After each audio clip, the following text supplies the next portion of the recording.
What expectations must each man meet? How are they prepping? What are the pitfalls? James Carville, best mind in the business, is here. And to have him and me would be more than enough to cut up the issues and the tactics in something like this. But we have added value for me and Jimmy tonight. We have a unique angle. We have a unique guest. I'm going to bring in, for James's benefit and my own and yours, a young man who may have a better feel for what college-age voters are looking for than anyone. You know why? Because this kid actually went out to campuses and asked. He's not a kid. He's a young man with a great business. Andrew Grayson is the founder of Six Pack Coverage. You got to look it up on social media, okay? This guy went out with his team, surveyed more than 10,000 students, 18 to 25, from 51 colleges across the United States. No online sample, no return this, none of that BS. He actually did the door knocking. He didn't ask for political affiliation or gender, but did ask the top 3 issues as they were headed to the polls. This is valuable data, and he joins James Carville and I right now to discuss. Andrew, it's great to have you. James, as always, thank you very much. So what do you believe the headline is for people who are trying to get a feel for what the college people are going to do this time around? Yeah, appreciate you, Chris. Thank you for having me back. James, great to meet you as well. I think based off this survey that we did, you can clearly see immigration student debt, which I think kind of appeals to both parties. Obviously, immigration is more as kind of Trump's hammer. Student debt, I know Biden's been working on that the last couple of years. He's forgiven $153 billion in his policy, or his term, if you will. So it's kind of a neck and neck, but a lot of these were pretty surprising. You know, us going around trying to figure out these responses based off of predetermined 25 choices, and everyone had 3 responses they could give. Like I said, you didn't have to give your name, your political affiliation, just wanted to see if you were in college and if you were going to go register in November. Hey, James, look at that. It's interesting. 5-1, foreign affairs versus immigration with college-age kids. I'm surprised by that, given all the nonsense we've been seeing on campus. What does this tell you about these kids, assuming that they actually come out and vote, James? And what does it mean heading into this debate? Well, Andrew can attest to this. President Biden is not doing as well with younger voters as he should be. He's doing a little better with older voters. And the truth of the matter is, this economy is not that good for the people in college. College is very expensive.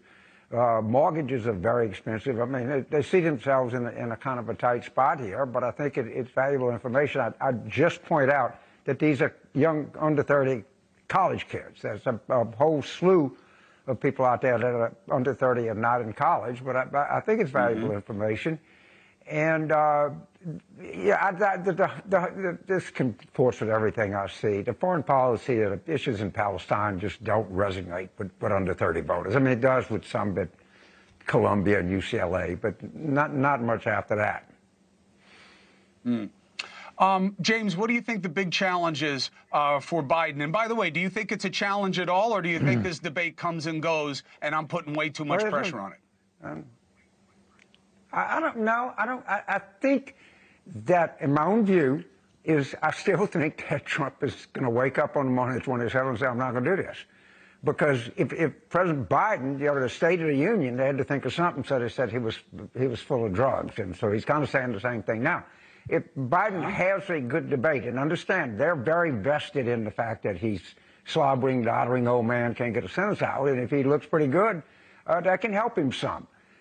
If he looks terrible, as you point out, it's going to cause a eruption in the Democratic Party. And Trump kind of knows this. And the only way that Trump wins is that if Biden does sort of poorly, but not terribly. And I can't believe that Trump agreed to this, but hopefully it goes off. As a Democrat, I'd like to see it go off.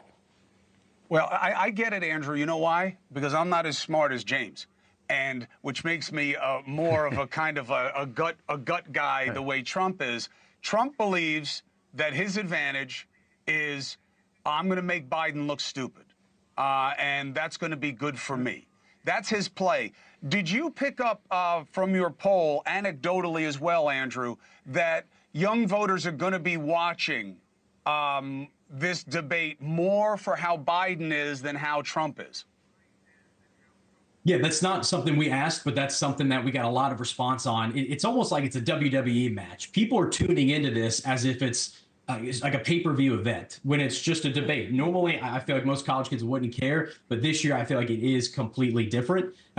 Just given that, how is Trump going to respond other than attacking Biden? But like you said, the mics are going to be muted. It's a completely different ballgame than we're used to. From our responses, I think more people are kind of seeing how is Biden going to defend everything that Trump's been thrown at him, his health. I think that's the biggest issue based off of these responses we've gotten. You had Biden up there. His health was third with voters. Jimmy, yes. Right. If he's asked about his age, President Biden, he said, well, it's undoubtedly true that I'll be 82 in December. By the way, my belated happy birthday to my opponent who just made 78. But people can judge that as we go forward with this debate. That's one of the reasons I wanted to do it, because I can understand that people need some reassurance. I think that's a home run question for him. I think that's a question that he actually wants.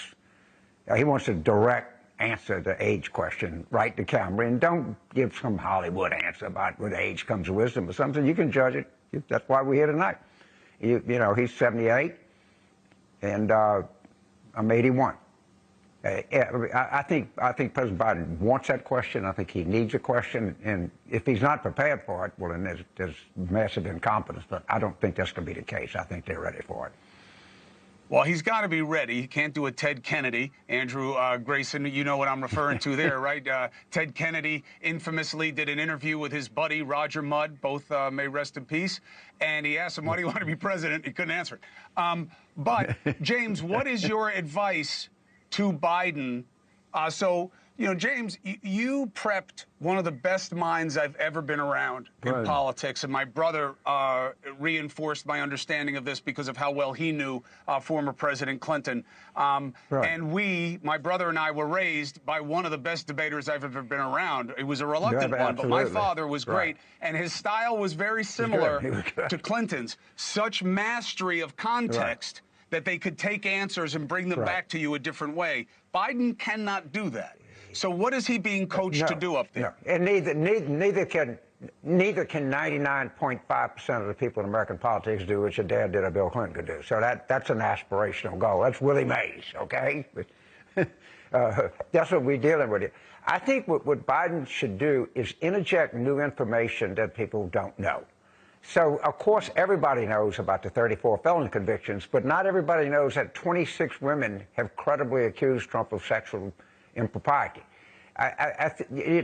People don't understand that Trump had 20 infrastructure weeks when he was president. Biden actually passed a massive infrastructure program.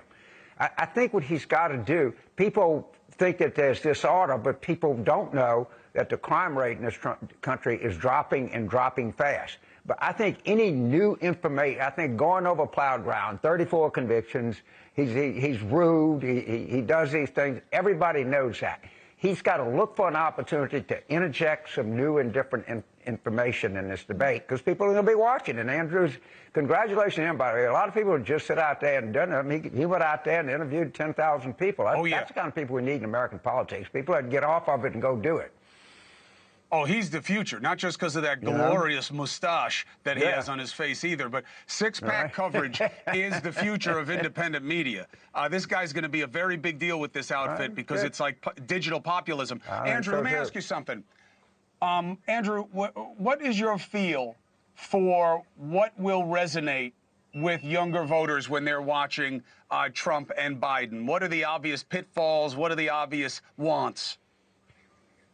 Yeah, so first, appreciate the mustache comment. These cheeks haven't seen the sun since about 2015, so I thought I'd bring it out and give my inner Ron Burgundy a chance for tonight. But no, I think one of the biggest things, I think people want to see, the college kids want to see, how is immigration going to be tackled? I think with a lot of these college kids, they live in a bubble. They live in a city. They don't have to worry about a job or paying for meals. They've got meal plans. Their housing is there. They don't care about a lot of other issues that maybe we think are more important. So I think a lot of kids want to see, what's the immigration debate? You know, there's issues happening weekly with people getting murdered. There's just a 12-year-old girl in Houston that got strangled in a river this week. I mean, there's issues all the time that are happening. And then with Biden's health, I think just like James said perfectly, I think if I'm Biden's campaign, I want Trump to ask that. I want them to tee that up, because I think that's a big issue that a lot of people are going to be looking at is how are you going to respond saying, you're 81 years old going into the next 4 years. How can you, mentally run this country? So I think those are both the two kind of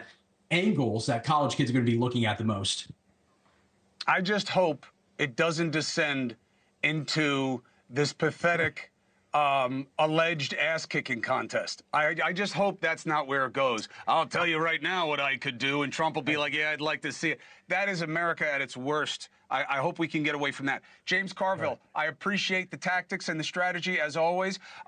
Andrew. Thank you. I'm a big fan of Andrew Grayson. I'm a big fan of six-pack coverage. Andrew is the founder. People should check it out online. It is the future of independent media. It is digital populism. And thank you for bringing your insights here. You're always welcome. Yes, sir. Thank you, guys. All right. Andrew will be back with us on debate night. Carville's a big shot. He's a big ticket on debate night. You got to pay him. We're a startup here. Hey, thank you for watching. Please go to newsnationnow.com, newsnationnow.com, and you can find NewsNation on your television provider. And don't forget to click the red subscribe button down below. Then you will get more of NewsNation's fact-driven coverage.